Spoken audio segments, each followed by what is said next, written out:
మాజీ army chief general MM Naravane ఆత్మకథ 4 stars of destiny leak వ్యవహారంపై ఢిల్లీ పోలీసులు దర్యాప్తును ముమ్మరం చేశారు.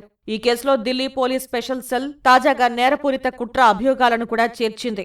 పుస్తక ప్రచురణకర్త పెంగ్విన్ ర్యాండమ్ హౌస్ ఇండియాకు ఇప్పటికే పోలీసులు నోటీసులు జారీ చేశారు. ప్రచురణకు ముందే ఈ పుస్తకంలోని సున్నితమైన అంశాలు, పీడీఎఫ్ వర్షన్ సోషల్ మీడియాలో ఎలా లీక్ అయిందని ప్రశ్నించారు. విచారణలో భాగంగా ప్రచురణ సంస్థ ప్రతినిధుల్ని హాజరు కావాలని ఆదేశించారు. ఇప్పటికే స్పెషల్ సెల్ బృందం పెంగ్విన్ కార్యాలయాన్ని సందర్శించి ప్రాథమిక వివరాలు సేకరించింది. టెలిగ్రామ్, గూగుల్ డ్రైవ్ వంటి వేదికల ద్వారా ఈ పుస్తకాన్ని షేర్ చేసిన వారి వివరాలను సేకరిస్తున్నారు. ప్రచురణకు ముందే లీకైన ఈ 4 స్టార్స్ ఆఫ్ డెస్టినీ పుస్తకం అమెరికా, కెనడా, ఆస్ట్రేలియా, జర్మనీ దేశాల్లోని ఆన్లైన్ ప్లాట్ఫామ్లో విక్రయానికి ఉన్నట్లు పోలీసులు గుర్తించారు.